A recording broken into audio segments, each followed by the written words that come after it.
guys. So please join me in my heavy pentatonic session where I'll be doing some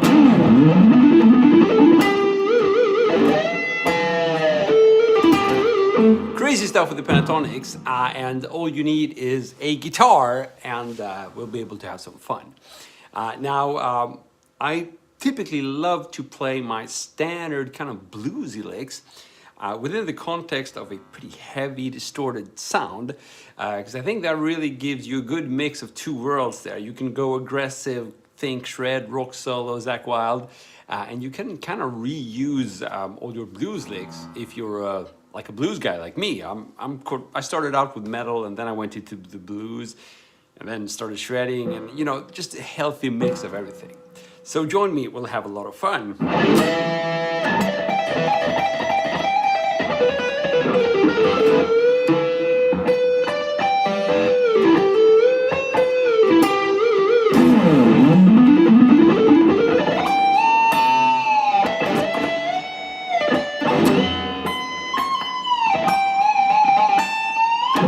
So typically, just to make things a little bit easier to show you guys, I'm in the scale or key of E minor pentatonic here. So that means you can kind of use your trusty box here on the 12th fret. Works really well.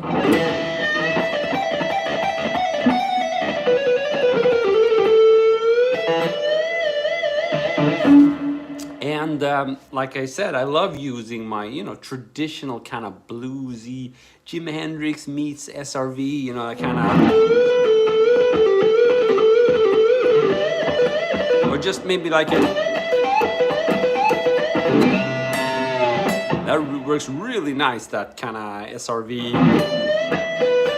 So if you've never done this, check it out. It's just a 3-note lick, but it's extremely effective. So we're going to be bending here on the 15th fret B string. And then we're going to be flattening our index finger here on the 12th fret. So we're doing... And then... So 15, 12, 12. That's a really cool way of creating... licks that easily can stand out in a jam or something like that. And the trick to throwing in some variations here is to basically alternate that first note and sometimes play it on the B string and sometimes on the high E string. So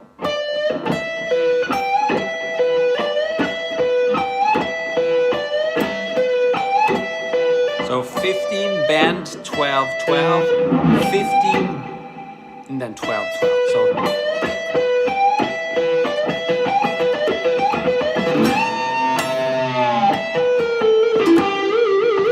of course, if you can combine that with maybe some kind of build-up, or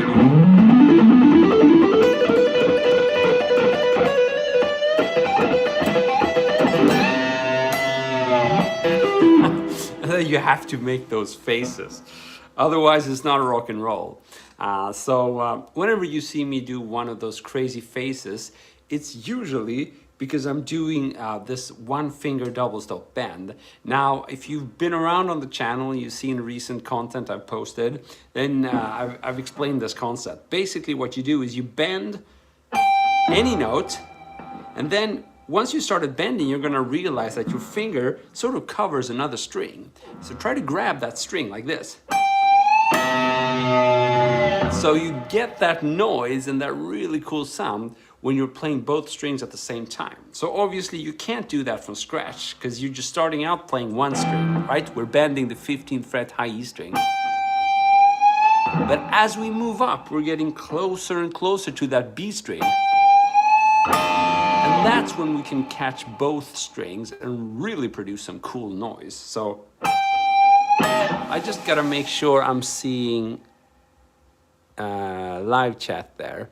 So can you guys see and hear me properly? Just give me a shout so I can see that the chat is working. I haven't done these streams here on YouTube for quite a while.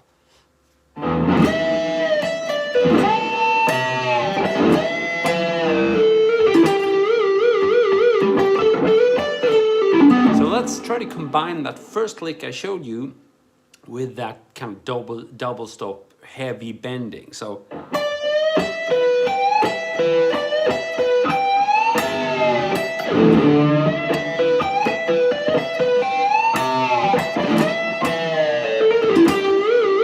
So that's to my ears, that's getting into heavy pentatonics land.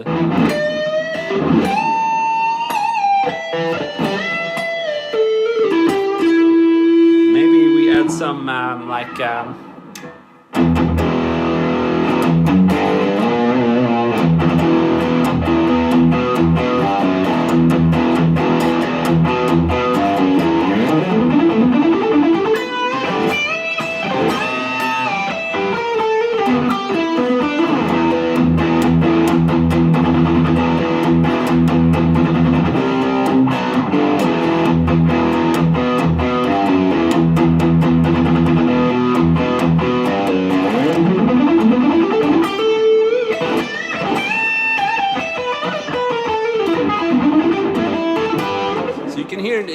those licks in a context. I mean, they work really well in you know, the heavy rock kind of thing. But when you're on your own, playing on your own, it can be a little bit hard to visualize how the end product is gonna sound. So that's why I like to just throw in some riff or a little bit of rhythm guitar there. You can just do some palm muting.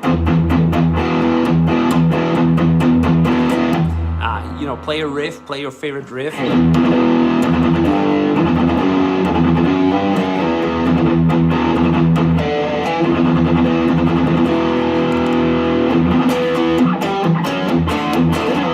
And then you throw in those. And you get that sweet contrast. Now it struck me that I totally forgot to notify people on the GMC site that we went live, because I was a little bit nervous about doing a session here on YouTube. I haven't done it for quite a while, but now we're obviously rolling, and I should really notify people that we're live. So here we go. Now, notification done. Okay, cool. So just to recap, we started off by just doing this kind of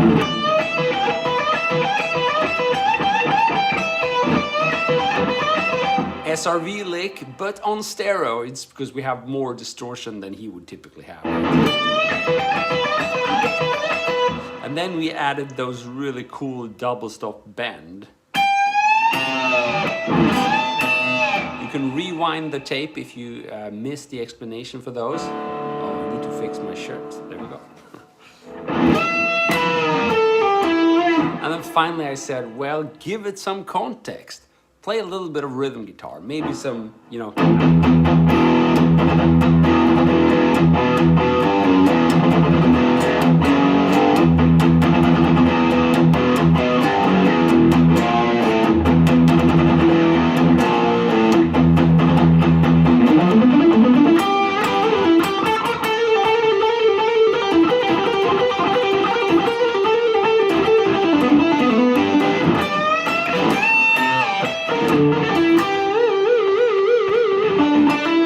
One thing we haven't spoken about is vibrato.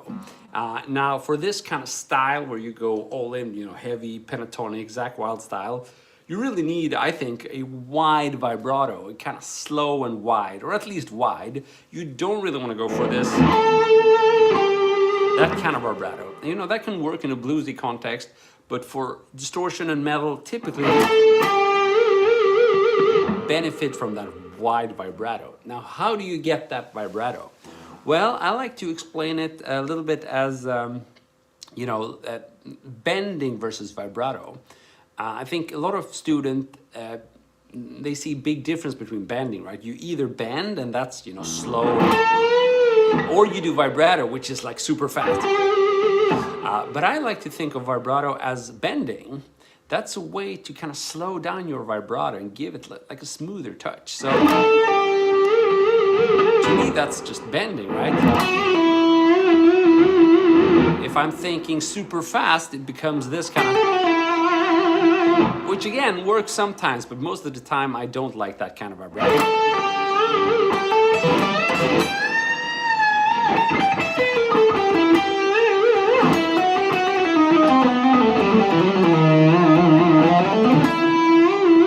So you're gonna find that if you use the following recipe, you know, you use a blues lick, but with high gain, and then end it with this wide vibrato, I mean, that's pretty much all you need to do in order to transition from blues to a more of a, like a, you know, heavy rock approach, Zakk Wylde style.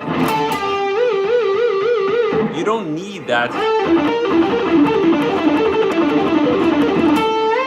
Although Zakk likes to do that stuff, I would say it's not a necessity for the style, even though it belongs to that style. You can get away with just the heavy vibrato and maybe some blues like that.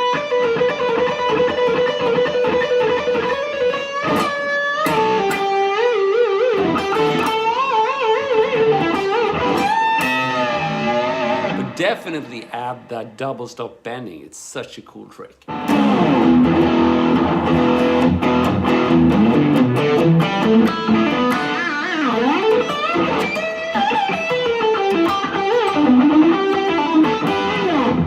Now, something I like to do whenever I'm, you know, trying to include like a new tool or a new phrase, a new pattern into my style and into my improvisation is to use either backing track or just a metronome. Now, here's a classic old style, old school metronome. These were very common when I was starting out. Not sure you can find them anymore, although I'm sure Korg still produces metronomes. Maybe it's not this basic. Still works, so I don't want to throw it away. So let's practice a little bit with this. I wouldn't, you know, really resort to an exercise here, you know.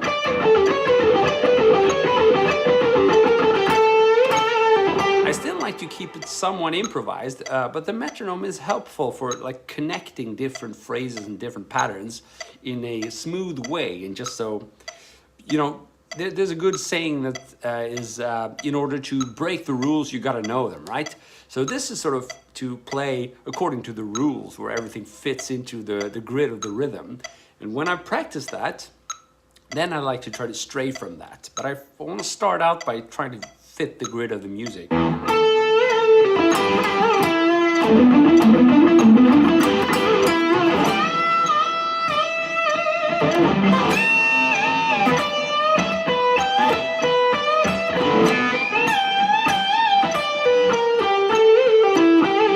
That kind of thing, that's a good example of how all of a sudden my bending became more rhythmic there, or even more melodic as I tried to fit it into this metronome click.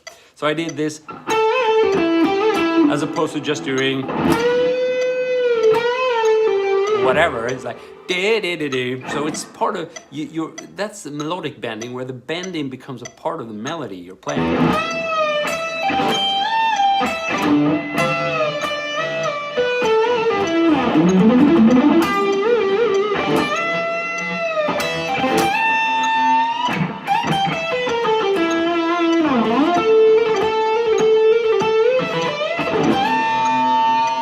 Let's speed it up a little bit and see if we can, you know, make some slightly faster phrases.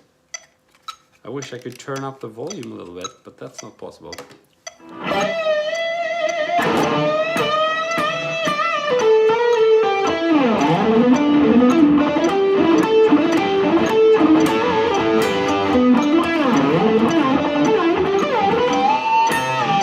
That's a nice one. So this slightly speeded up tempo helped me kind of make use of some of those more aggressive picking runs.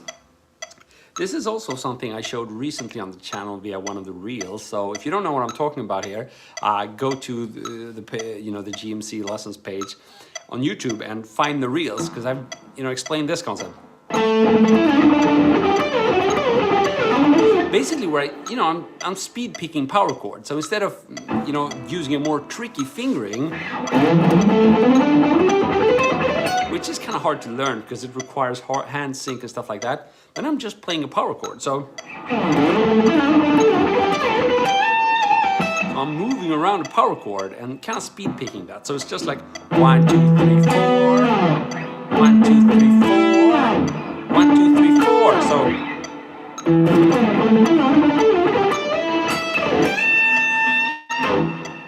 got a drink. This is heavy stuff. Just water though, of course. In case I need to clarify, I'm not that rock and roll. I don't have my vodka or whiskey standing right beside me. Okay, so some more of that.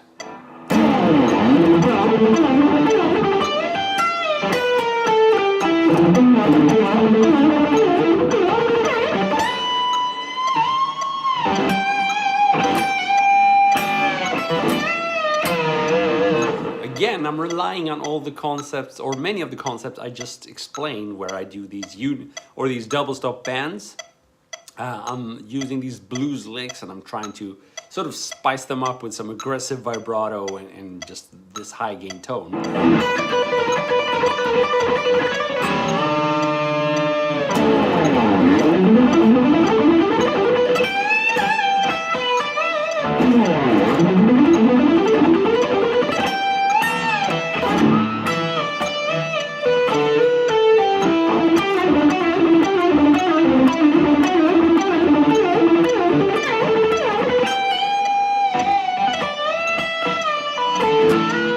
So there I was using a variation of the this power chord pattern I showed you, where I'm basically using power chords for alternate picking. So 1, 2, 3, 4, 1, 2, 3, 4, that kind of thing. But I did it, so I just did like opposite or symmetrical or inverse fingering. So instead of that, I did.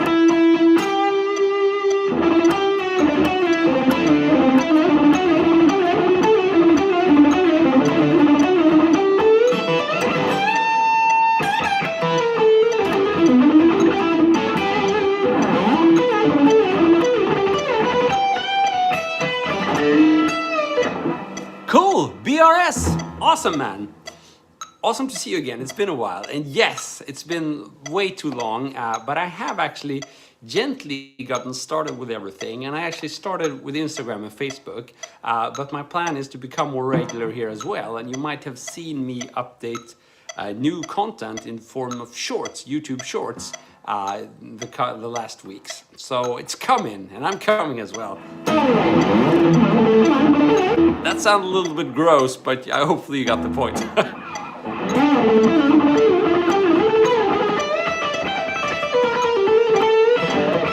So, are you still practicing your guitar?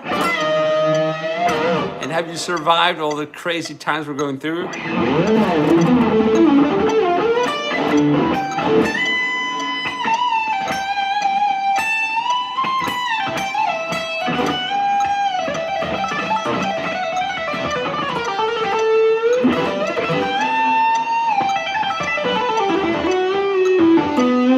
You can throw in some tapping as well, but then we're starting to stray a little bit from that heavy pentatonics.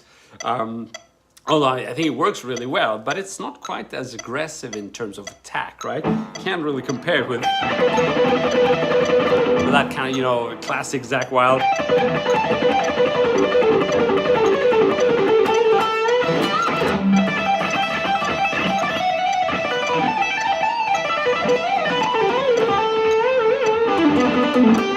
I don't know.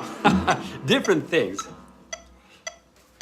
By the way, there's another pattern I should probably show you, which is definitely in the same line of thinking, you know, where we reuse our blues stuff and make it heavier. Now this is a lick you're going to see everybody from Jimi Hendrix to Kirk Hammett / you know, this kind of thing.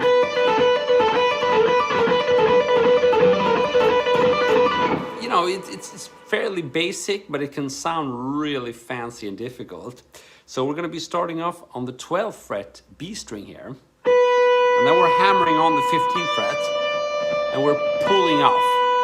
So 12, 15, 12, and then one note here on the G string. So let's start with the 14th fret. So. And then what we can do to create some variation there is to either play the 14th fret or the 15th fret. So we get this.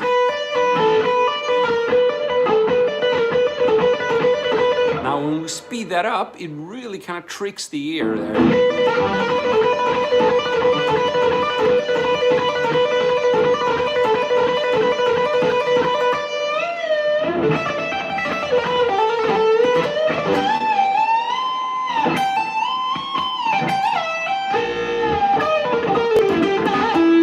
There we go. So this is a lot of fun. I don't know. There's something about the combination, you know, where you do these pentatonics on the Les Paul, high gain. It's just, there's a lot of power to it. I think I'm getting a bit closer to understanding all these classic combos. I always thought, well, I can do that on my, you know, this headless guitar. It doesn't really matter. Well, I guess it does matter. There are, you know, each guitar obviously has its sound. But it really works for some kind of styles better than others. Another thing I've started doing is play just my Telecaster with, well, everyone's been doing that for ages, but I've just discovered twang. I really plug it into like a Voxy sounding rig and just listen to that, you know, twangy bridge pickup of the Telecaster. Really cool stuff. But this is equally cool.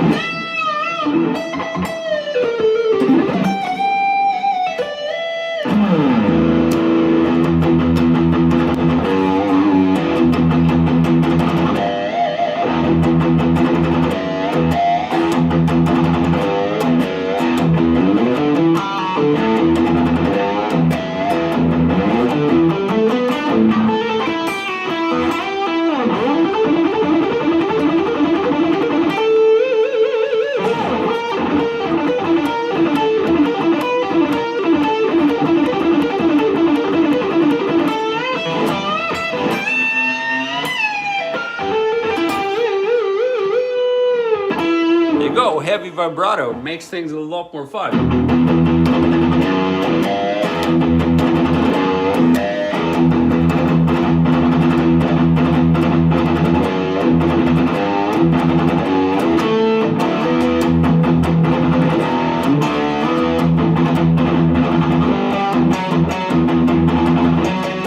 By the way, if you guys have any questions, just stop me.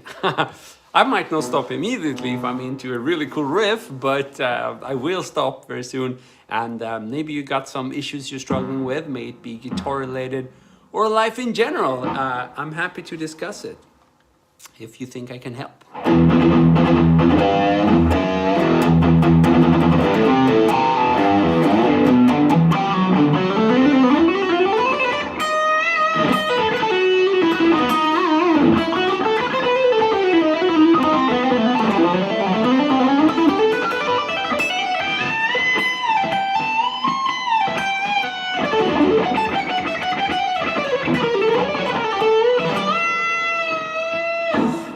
So I just gotta see that this actually shows up as intended on the GNC side. Yeah, there we go. As intended on the GNC side. Awesome. We like it. So, and you don't have to get fancy, you know, I spoke about laying the foundation and maybe playing a riff or something before you get into these licks. But let's pretend you're a 100% blues guy. But you still, you know, you got that gain knob dialed up and you got more distortion than you typically would have. So what you can do is just hit that, you know, power chord. Maybe add some palm muting. That's a great foundation. And then play your blues lick up here.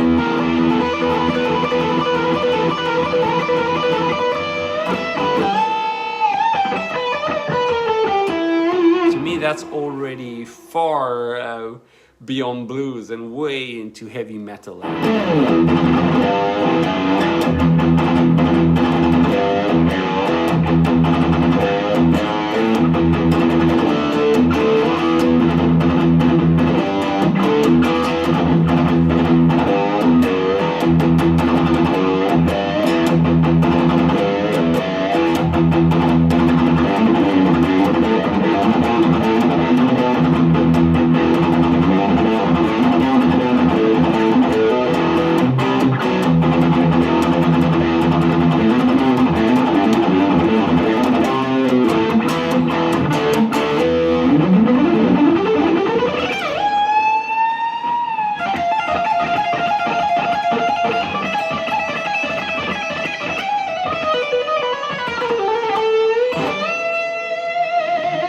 That's something you can do as well when you're looking to spice things up.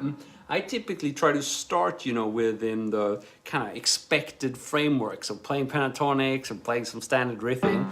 But then after a while, either I or maybe I sense that the listener gets bored of that. And that's when I like to start throwing in some chromatics, and that works extremely well, I think, in the pentatonic scale.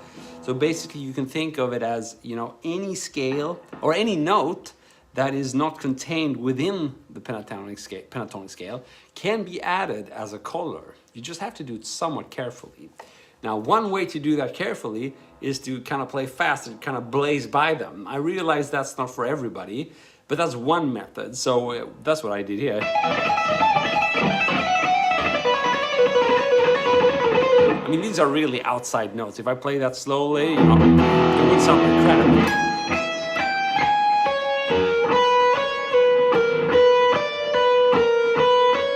You know, it doesn't sound that interesting, but when I do it fast,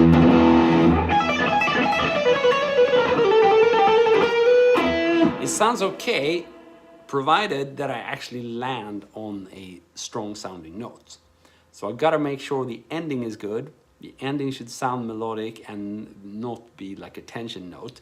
Then I can get away with just playing random chromatics in the pentatonic context, which I think is pretty cool. I think it opens up a lot of doors. Sometimes there's a belief that you gotta be, you know, totally aware of what you're doing. You have to know your outside scales. But I don't think really that's the case, especially not if it's like rock and roll and you're not trying to stick to some jazz standard or whatever, because then you can really go wild with some outside notes and then get back into the pentatonic, and it's gonna sound awesome.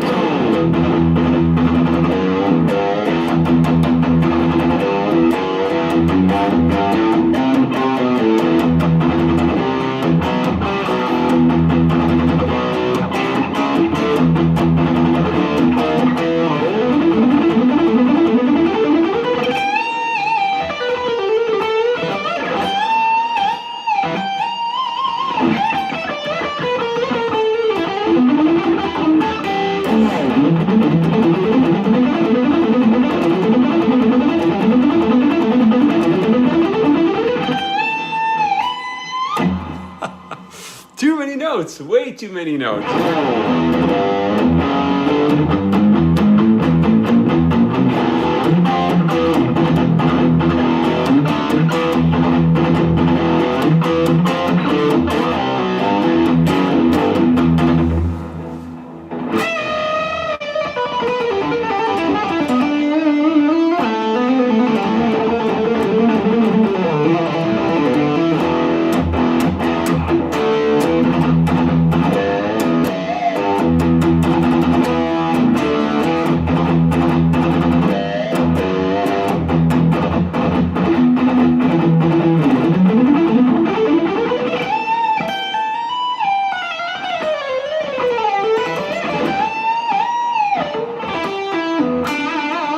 I'm just jamming away here, but if you feel like I should stop and like, explain that thing, then just give me a shout.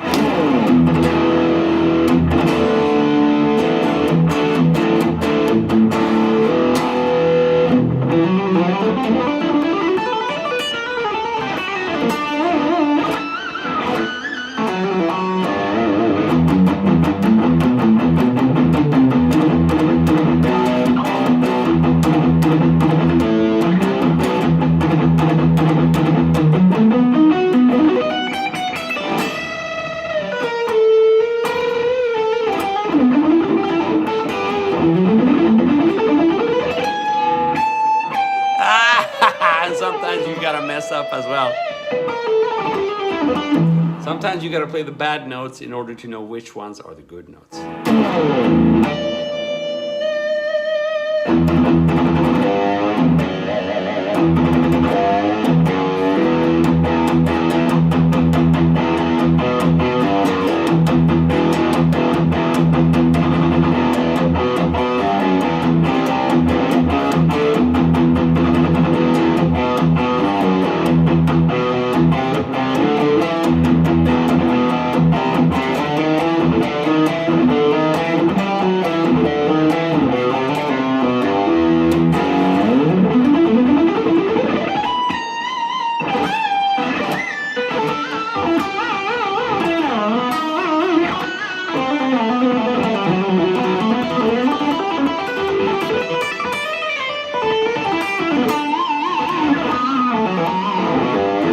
help with making those faces.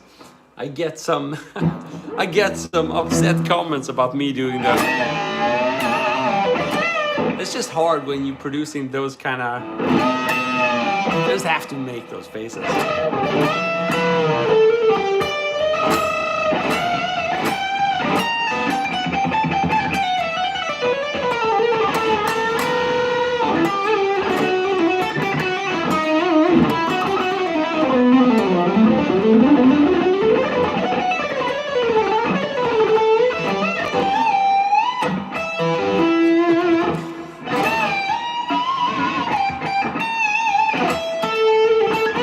That's also one of the reasons why I love this type of Les Paul style guitar.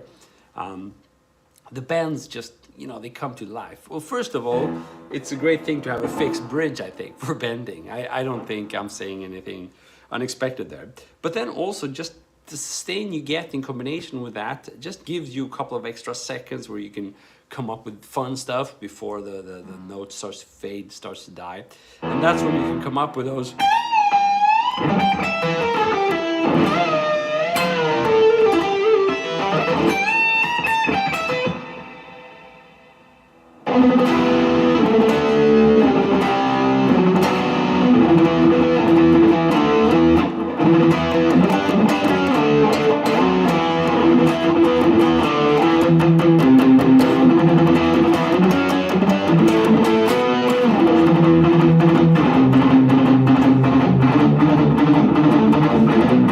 I think I'm into Metallica now.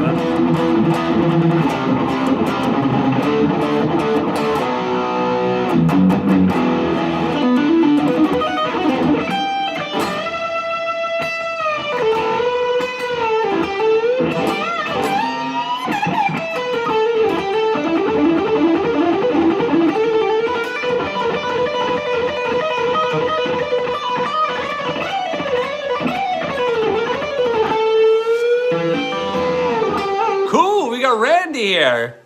You have made it at the right time. Glad to see you live, bro. How are you doing, man? Have you survived these crazy times? And are you still rocking your axe? I remember you used to be into really heavy stuff. Is that still where you're at?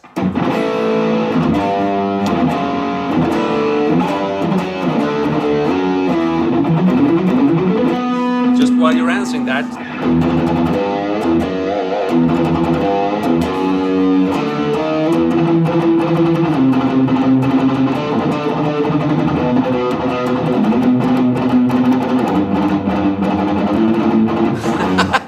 I think that's early Metallica. That's like the Phantom Lord or something like that.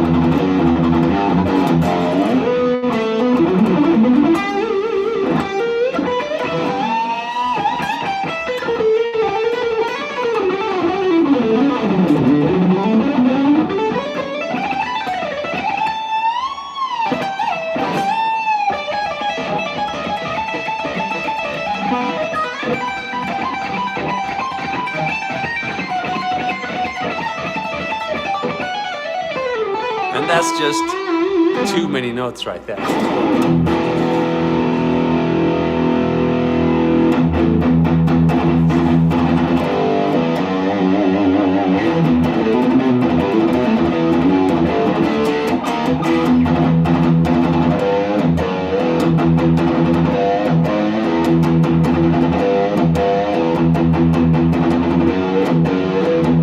Oh, cool. Third album for your band.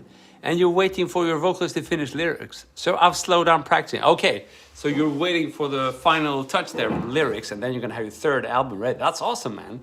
So when I used to do these streams a lot, did you have your own albums at that time? I can't remember you spoke about it.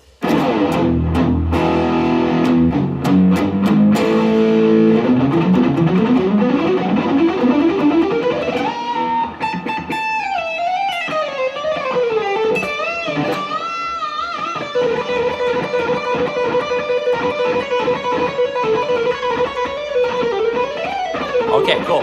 So this one has been quite some time in the work then. How do you say that? In the works, in progress.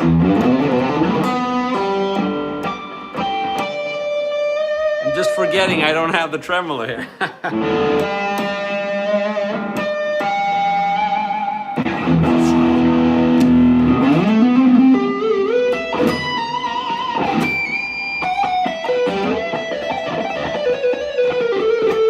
Okay, so you got the lyrics.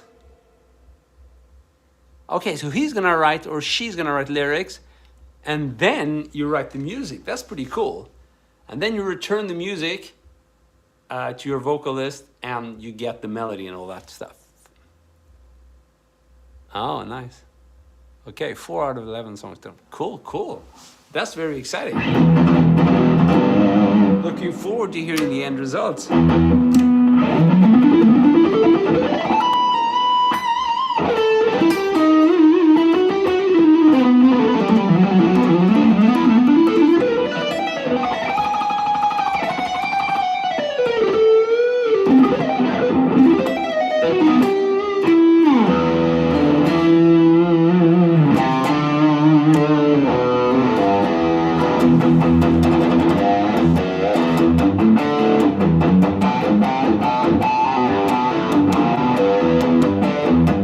So is it fair to say that most of your focus now is on rhythm guitar and stuff like that? Or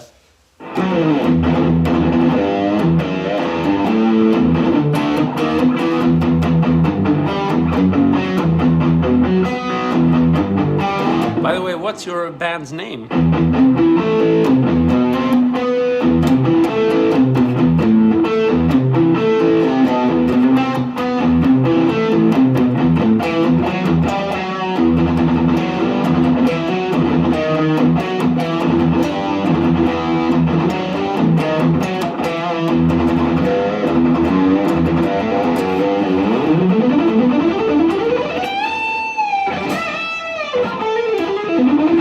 Cacotopia, cool, that sounds like cacophony. I was sitting in for dystopia, cool.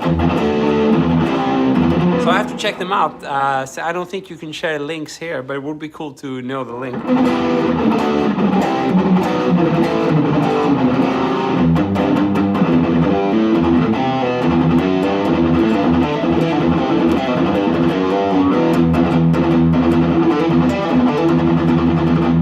Megadeth! I don't know how I got into that.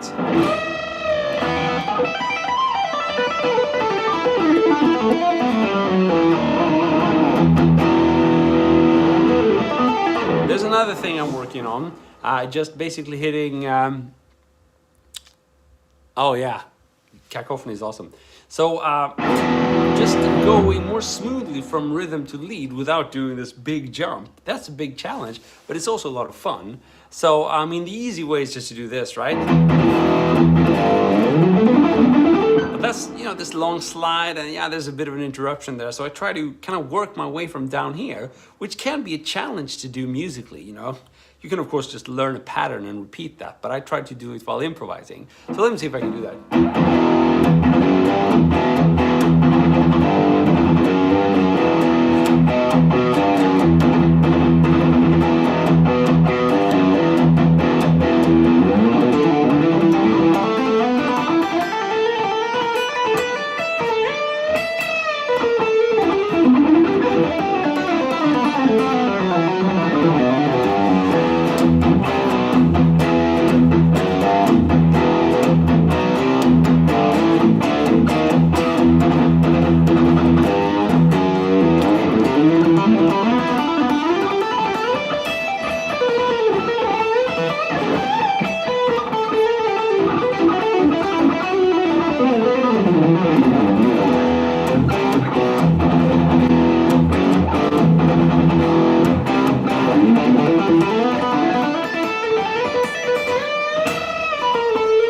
And there I messed up the rhythm. But you can see the point. I really like practicing this way because I think it's really a musical way of just, you know, kind of riffing away and involving some lead work and kind of erasing that big gap between rhythm and lead, which I think is so common. And I've definitely suffered from that on my own, you know. I either think in terms of lead or I think in terms of writing songs in rhythm, and there's no in between. But that's a shame because a lot of stuff, times, the coolest stuff is going to come from that borderline between kind of rhythm and lead. So that's why I like to kind of work on that, trying to find that gray zone in between where a lot of the good stuff lies.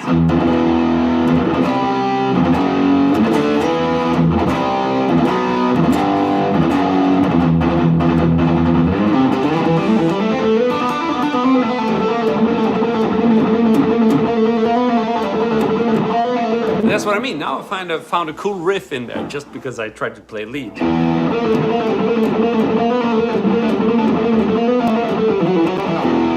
Well, I don't know if it's cool, but it's aggressive.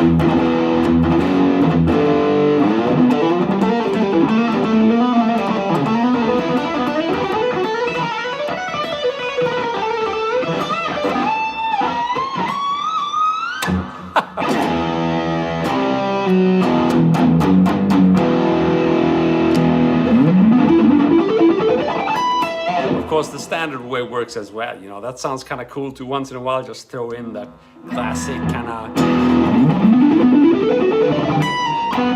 of position shift. You hear that whoop, and it's not a smooth transition, but it's still kind of awesome.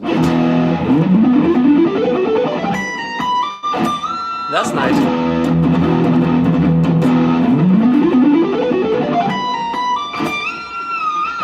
A bit too much bending there, or I missed the pitch. So basically playing like 3 or groups of 6 and then position shift, doing a position shift in between them each. So 1, 2, 3, 4, 5, 6, E minor pentatonic. And then same thing from the A string, next position, E minor pentatonic. 1, 2, 3, 4, 5, 6.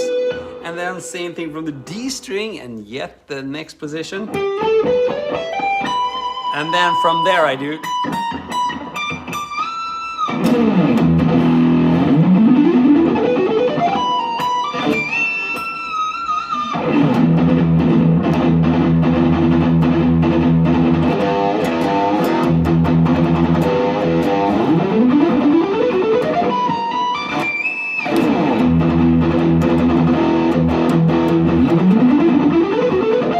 Oh, I messed up one more time.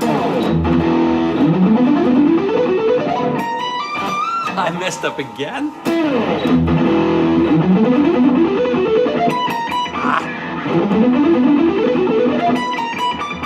I don't know, something like that. Cool, so I've always been a lot about lead guitar over the years, which was obsessive. But I want to get back to more to rhythm guitar and then lead. Cool, so maybe you're in the same boat as me then, trying to, thinking rhythm lead, and maybe you can benefit as well from kind of mixing those two. Well, the hard thing with this lick, for me at least, was finding my way out of it, I was kind of able to play it, but then from there I need something that sticks to the rhythm, but obviously I won't be playing the same pattern because I've run out of positions, right? I'm at the top, so I need to I'm doing that flat 5th thing, and then bending from the minor 7 to the root up there. So that worked.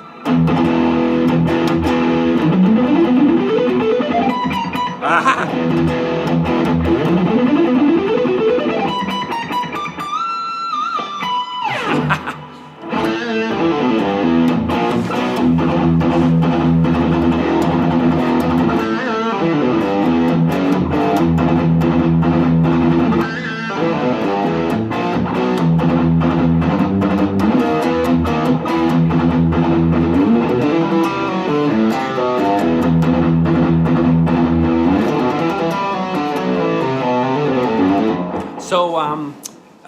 So here's another example of that, I think, where I tried to go from rhythm to lead, but then I again kind of stumbled upon something that became like a part of the riff more than like a lead. So let me see, I'll play a little bit more and see if we can extract something cool out of it.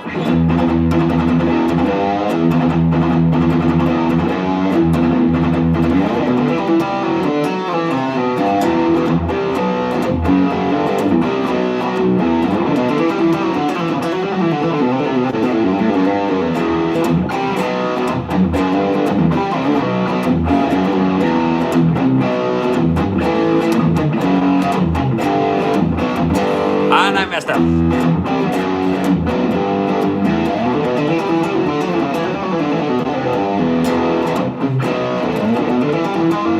I messed up again.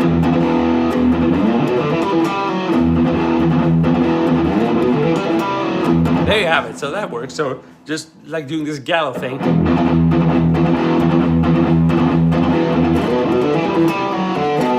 get like a melodic feel, you build up. I'm just playing like E minor pentatonic all the time, which is the topic of the stream, by the way.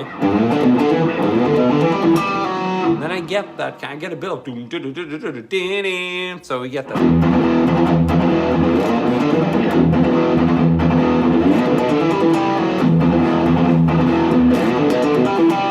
The good thing there is I can quite easily from there come up with variations, because I have that kind of melodic note hanging, and all I need to do is change that, and then I'm gonna get sort of a movement there in the melody.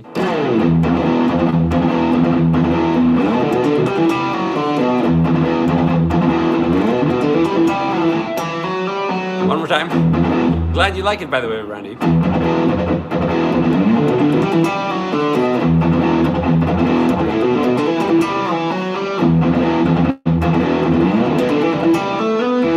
So there you have it. There's a melodic movement on top there, and that kind of inspires me. You know, this riff I could easily, you know, just jam around with that for a couple of minutes and see what comes out of it.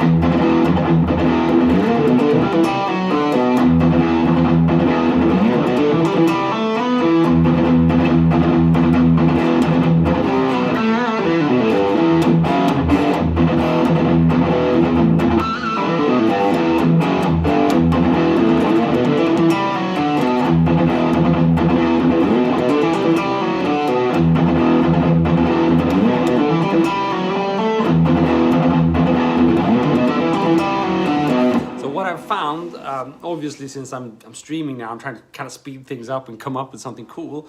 But what I would do on my own is I wouldn't really, I wouldn't be scared of just repeating the initial idea a whole bunch of times, because what I've found is that when your fingers and mind settle on the initial idea, they will kind of in the background start working on variations. Plus, I mean, you're going to be more comfortable with the riff, so it's in that perspective it's also going to be easier to start moving things around. You know, at the first stage you're just trying to kind of figure out how the hell you're going to play it. You know, and as you get more comfortable, it's going to again be easier to come up with variations. So let's do just that. I'm doing that gallop thing, and then I'm going up in the E minor pentatonic scale, and I messed up.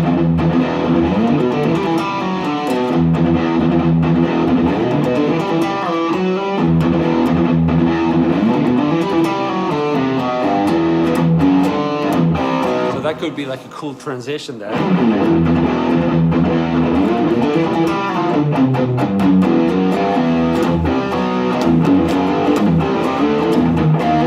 By the way, I'm sure your band doesn't play this kind of music, but if you do, feel free to borrow and steal.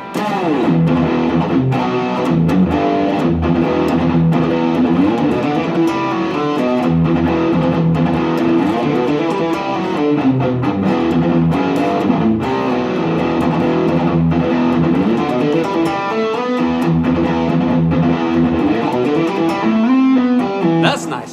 So there we have maybe some chorus work there.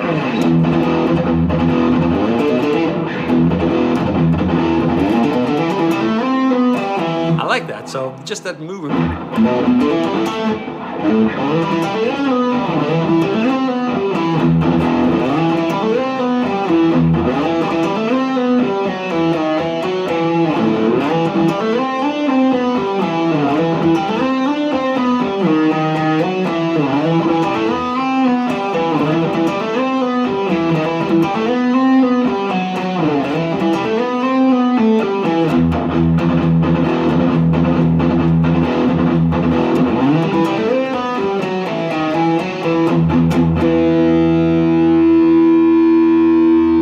Oh yeah, that's an interesting way of looking at it.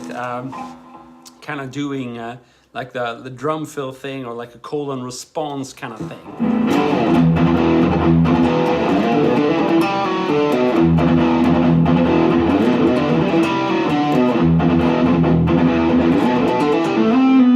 That's nice. So since the topic of today is aggressive or heavy pentatonics, let's see if we can weave that in as well.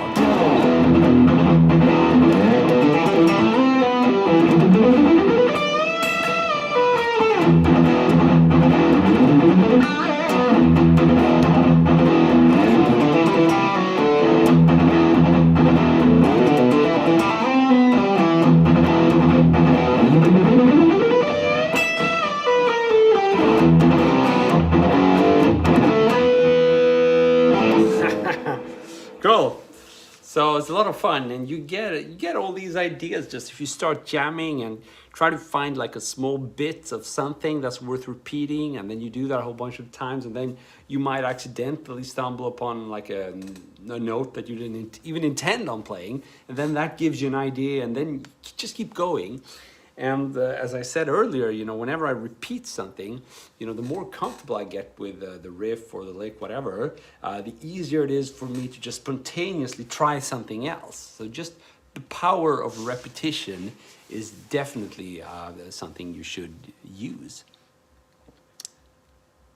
Oh, the Hirajoshi, cool.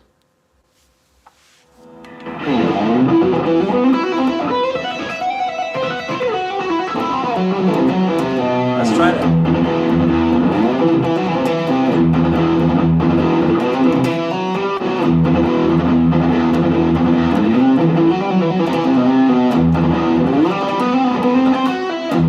Yeah. Has some nice vibes.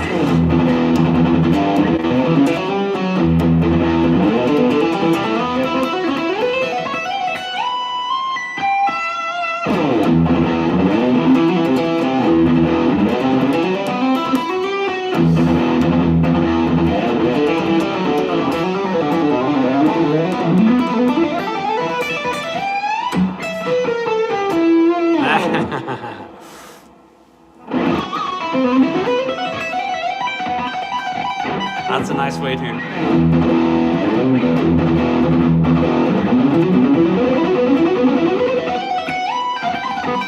They have your solo beginning there, or your intro to the solo. You can do something.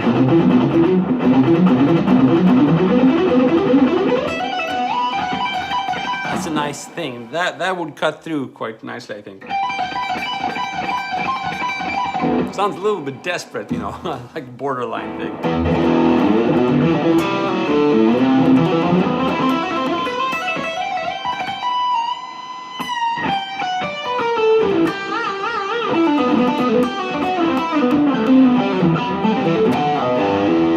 Speedwriter, awesome. Don't delete this video. I'll keep it for sure, and you can go back to it. And I actually explained a lot of the concepts I'm using here in the beginning of the video, so you can see how I kind of, heavy metalized a lot of those bluesy licks and a lot of those bends. And I think that's, like I said, a really good starting point for heavy rock. You know, if you know a few blues licks, just turn up the gain, change the vibrato a little bit, and you have can get some really good stuff going. Thanks for the comment, by the way, Speedwriter. I've seen you comment on the short videos as well. That's really appreciated, man. So keep going.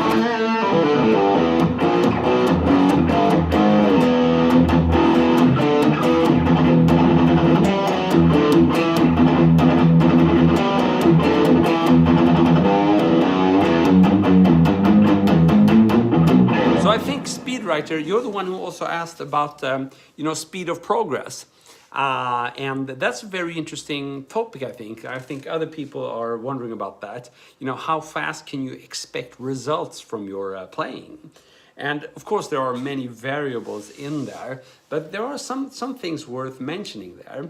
One of them being, it's not the guy or girl who has most time who's going to win the race, contrary to popular belief. It's the one who I think is the most devoted and also who is the smartest about the practicing. So what I'm trying to say is that you can get a lot more done in 30 minutes than you could like in an unorganized and unplanned like 4-hour session.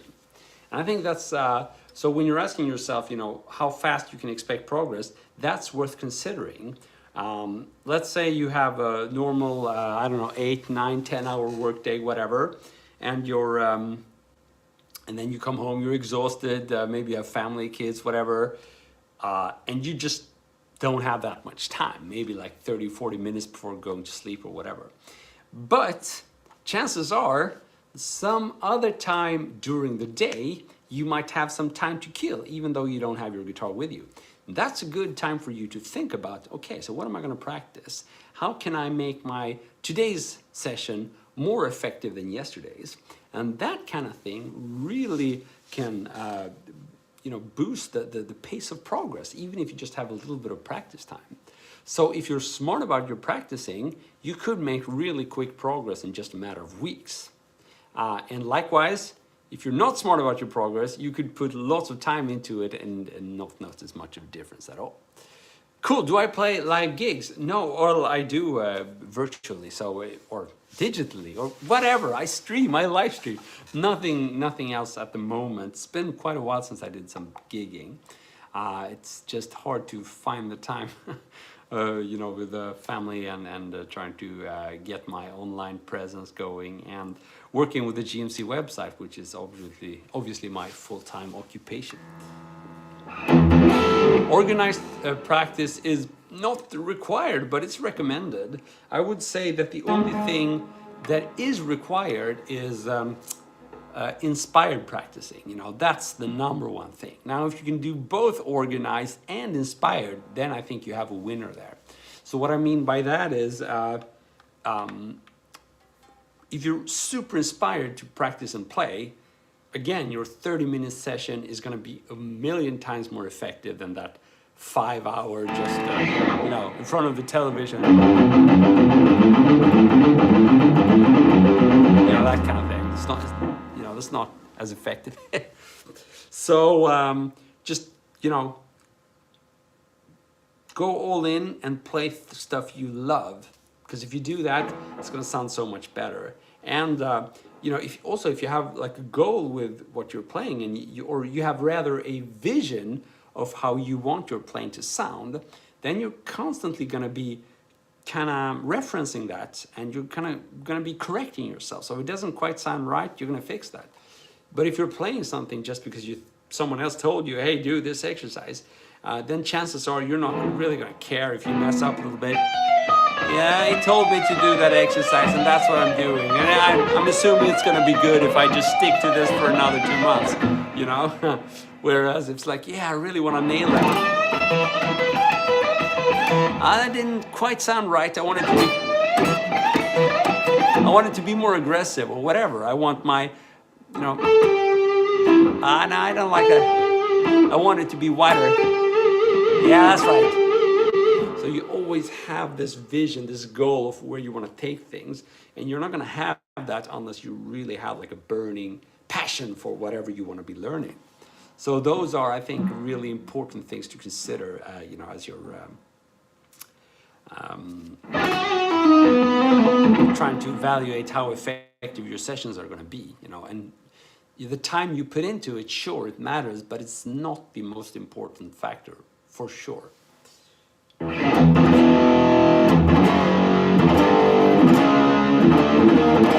would even stretch it to say that, there's a bigger chance that if you only get the 30 or 40-minute sessions daily, there's a big chance you're going to be more effective than that dude who has 6 hours and just not that focused, because, I've done both, and I know that when I've had a lot of time on my hands, it was harder to keep a consistent schedule. So when I had to struggle to get those hours, I was constantly trying to get them, pushing for it. So at least that's true for me, and I've seen that a lot of students as well. It's the inspired ones, they make the progress, even if they have like not so much time and they have this busy lifestyle, they still manage to get it done.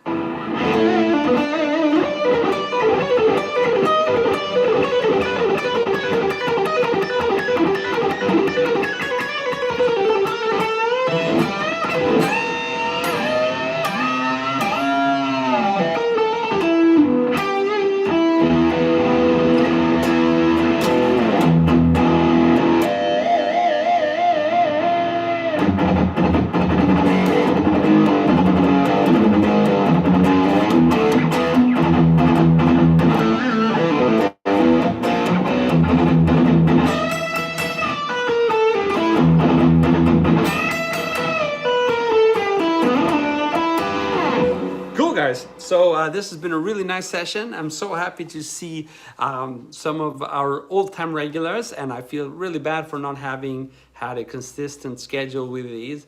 But hopefully I'll make up for it if I can come back and do these regularly, because I think they're a lot of fun. Oh, cool. We have a final question, and I just can't help myself but answer that one. Do you have your own practice routine?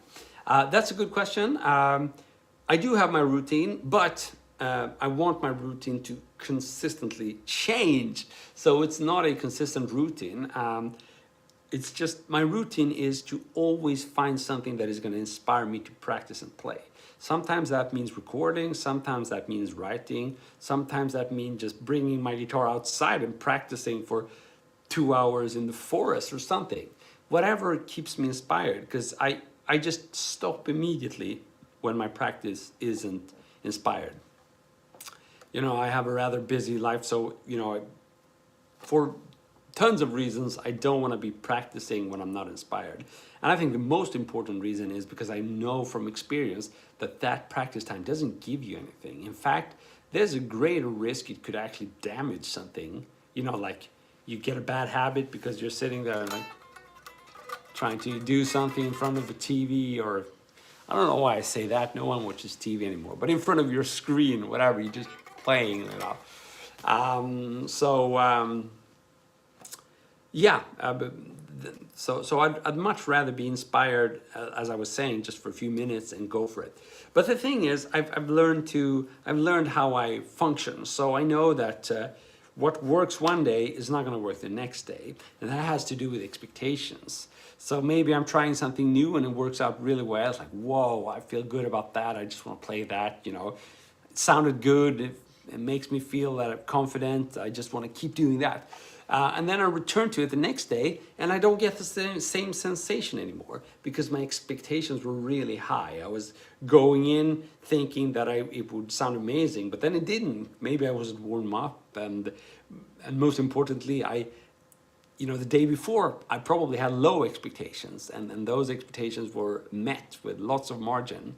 Now it's the opposite. I have high expectation, and so that's why I try to how do you say, be proactive about that. So I don't practice the same thing 2 days in a row because I know I'm going to end up disappointed.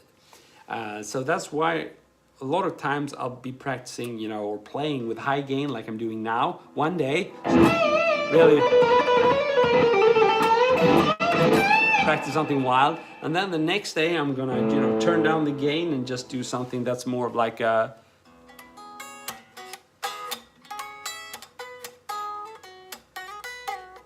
something like that, you know, I don't know what you would call that, neo-soulish or something. And then, you know, the next day I might try again, you know, the heavy stuff, and maybe that's what I had wanted to practice 2 days in a row. But again, I knew from experience that probably wouldn't work out. So then maybe I'll go back to that. And then maybe the next day I'll find something else. So maybe do something like maybe again with a cleaner tone, and maybe do something countryish, twangy or something. That's also why I have different guitars to choose from, because it fits the way I function and the way I practice. So, because you can imagine if I come from a session where I've been shredding and doing all the fancy stuff, and then the next day I sit down with, you know, that acoustic guitar and try to play something, it's going to be totally different. You know, I'm not going to get, you know, all the help from the compression and the distortion. Most likely that guitar is not going to have great action. It's going to offer me a lot of resistance, and you know, there's no way I'm going to do that legato thing on that guitar. I'm going to have to try something totally different. So that kind of forces me into new directions all the time. And I don't think that's a good approach if you're just starting out. Maybe then you're going to be looking for consistency just so that you can feel good about at least one part of your playing, focus on that. But for me, I found that I'm not really learning new songs. I don't, you know, try to copy someone else's stuff. I'm just trying to work on my own style and get inspiration to record things that I feel somewhat proud about and that I feel has a certain amount of freshness and uniqueness to it. And for those results, I think this method works really well for me. I'm kind of tricking myself all the time to not do the same thing. Because as humans, we tend to find something that works and then we just do more of that. And I can understand where that comes from, but after a while you're going to be really predictable and boring. So that's why I do it like that. Cool, Randy. I'm glad you found it helpful. So yeah, thanks so much for tuning in. It's been a really fun session. I'm looking forward to doing more of these. I'm doing most of my sessions on Instagram, but also some on Facebook. And I will be doing more here on YouTube, but I just have to kind of gauge what YouTube wants now, what you guys want. So if you want to leave me some feedback, that's really helpful. If you'd like me to cover certain topics, cover them in a certain way. Maybe you don't want me to focus on the playing at all. Maybe you'd rather have me, I don't know, tweak tones or show my clothes, whatever. I don't know, just tell me, and I can think about that, because I know that some things work for the other platforms and they don't work for this platform, so I'm trying to find my way to it. Cool, but have a good one, and I'll see you soon again. Until next time, practice, practice, practice. I've been Christopher Dahl, and you've been a lovely audience. Thank you so much. Cheers.